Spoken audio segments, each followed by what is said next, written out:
those magnificent men in their flying machines. They go up to the up, up, they go down to the up, down. Okay, hello. Right, here we are. I thought I'd do this video. I'm going to try a little experiment here, because apparently if you pause this and restart it, you can get the whole thing instead of downloading hundreds of videos. So there you go. Anyway, so as you can see, this is the top wing, and I've extended the top of the wing to try and get it as near it to the real one as possible at the Shuttleworth collection. So, and basically, I've just covered the sheet, you know, with a thicker sheet, and as you can see, just to give it that higher stance like it looks on the real plane. That's as close as I can get it. And then obviously underneath, like I was explaining on the plan, it does it differently, but I've epoxy resin and got the bolts in, and plus used locking nuts in the inside, so everything is rock solid, so when you put these bolts on, it'll never move. Okay, so that sits on the top of the wing, obviously. So the next stage now is I've got this piece of old scrap, believe it or not, Sodatex, eh? How rare is that? That's why I keep all the offcuts, see? You never know when you need them. So that's going to go on next. I'm going to cover that up now. But before I cover it, I'm going to show you the picture on here. There's two pictures. Now, I don't know if you'll see it on here because it's the light. But when I put my finger, see here now, like, on here there's like the little grooves. There's like little grooves that go on the side. Not to the all the way, just the back. What I can ascertain off the pictures. So I've cut, so them little grooves, what I've done with them is as you see here, I've formulated here, these are just little bits of really thin wire, and guess where I got the wire from? Martin Thompson. And I've epoxied them in, so they're all nice tight. And in a minute, I'm going to brave the weather, because it is pretty bad outside. I'm going to spray these inside my van, primer them, and then spray them with the blue. Okay, so that's that job there. So that's the first thing I'm going to do, is spray these, give them time to dry. And there's obviously two of them on either side. Okay. And all we do is I just took remove that. I just took the shape of the wing, and they sit in there like so. Okay. So you see, the light's not good, but it will show you it's got them little grooves in it. And obviously, I'll show you now, I don't get motion sickness. And on this one, you see, I'm going to send you the light. There's grooves in here as well. Originally I was going to use corrugated cardboard, and then I thought, nah. So I'm going to ascertain, use thin strips of ply, and this little thing here, whatever that is, I don't know what that is, but I'll make that, but I'll put that on after I've covered the whole wing, because then I won't knock it and get it damaged. Okay, so that's that. Now that's what I'm going to attempt to do now, today, to try and get it as near as damn it. And then underneath there's bracing bars, but that'll go on this bit of the wing. Alright, so the next stage now, oh, you can see them better there. You see the bracing bars under there. Okay, so we're going to give it a go. That'll be pretty cool. Okay, cool, you can hear the wind out here. Hear that? Oh my god. So, ladies and gentlemen, so here we go. The aileron. So just to prove that it does work, I'll show you one I made earlier, Blue Peter style. See, one aileron. Okay. That's it. Okay, so we shall begin. So what I normally do is, I might add now on a serious note that there is I only do this is the way I do it. I try and do in my videos, because a gentleman pointed out when I was showing about how to put the brackets into the centre wing there and all that he had another way of doing it, which is fair enough, each to their own. But I tend to do it the way I've only done it myself, or I'm self-taught, plus I think it's a layman way to do it. And if there is a better way, by all means, make your own video or put it underneath in a comment like that fella did, which is fine. But anyway, so like I say, with this, there will probably be different ways of doing it, but this is the way I prefer to do it. So, as you can see, I've already done most of this. So you just get your pen and you draw down the centre of the back, the trailing edge of the wing, into the centre as near as down. Using your finger and thumb like that as a guide, and get a nice straight line. So you've done it on that side, and you repeat the system on this side, down the centre first of all. And then you've got a little tool here, I don't need that anymore. And then once you've got the centre piece, use this tool, it's quite a clever little thing, or a blade if you've got not even got this, and you just press it in. Alright, make it a little bit wider so you're allowed to get the hinge in. And once that hinge is in that side, do all four. And then once you've got them four in, you then bring up your aileron,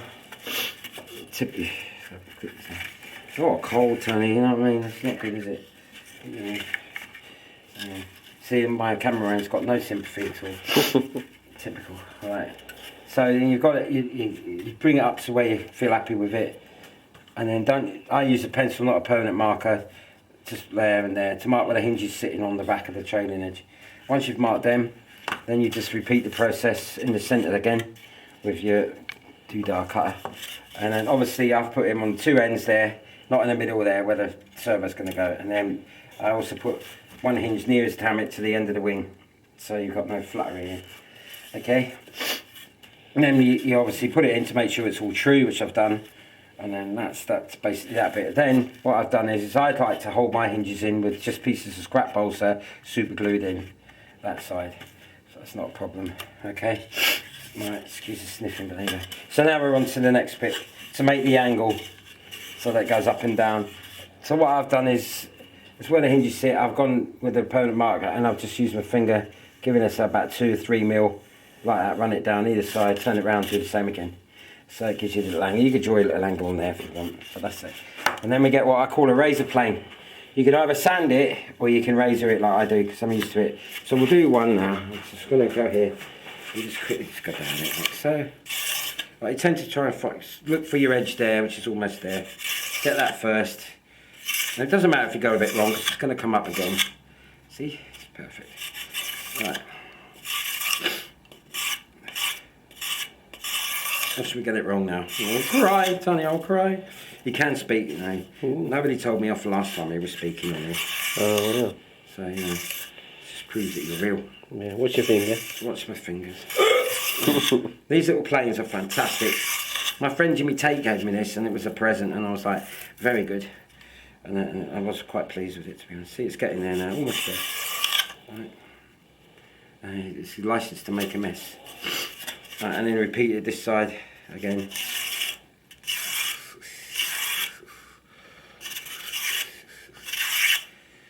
Okay, see.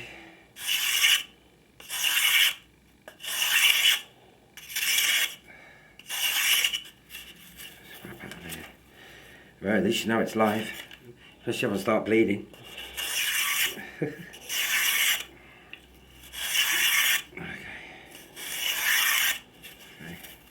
See. Quite a little gadget, this. Really clever. They're almost there. That's it. That's it. Yeah, and you just check your line. I mean, it doesn't have to be perfect. Because when it's covered, you won't see it otherwise, so that'll be good. As long as it does the job of going up and down, which we're going to see now. See, so...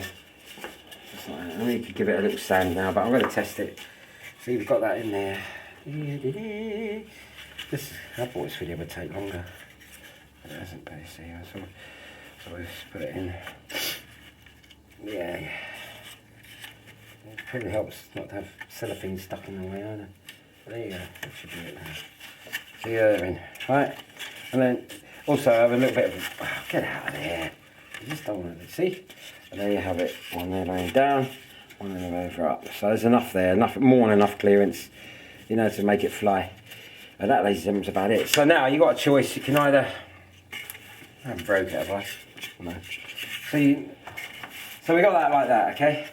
Now, depending on how you feel and how confident you are, and if you've got decent clips, what you could do is, if you want to cover it as the wing is on, which I wouldn't recommend because it's very difficult to do, I tend to like leave this side until I've covered one half of the aileron, okay? And then when I've covered that half of the aileron, then I put these blocks in afterwards, if that makes sense, see? So it makes it easier, just basically easier to cover. Because all you've got to do now, once you've covered all the wing, you cover half this aileron, okay? All you've got to do then is just cover the one off. Otherwise, you can take these pins out, glue the hinges in position, so you know it's exactly in the right place, glue them in, and then have the painstaking bit of trying to get them back in with a pair of nose pliers. And I did that with the Sopwith Camel, and believe you me, it took me ages, and I was like, no, never again. Well, that's down to yourself. So that's more or less it for that video. Okay, that was short and sweet, wasn't it? Mm. Yeah. So that's that bit. So now I've done all that. If we go over here, I've decided that after hours and hours of deciding shall I, shan't I, I'm going to cap the bottom strips of the wings. So, you know, because that's what it looks like on the real plane. So I'm going to do that, even though I don't fancy doing it, but I've got to. So that'll be that job. And then, obviously, you only cap up to there, because then finally I get to stick the wings together. And then that'll be another video. Once these are all glued together, you have to obviously cut out the section for the strengthening plate. It goes in between, right there, see? Well, we'll do that on another video, okay?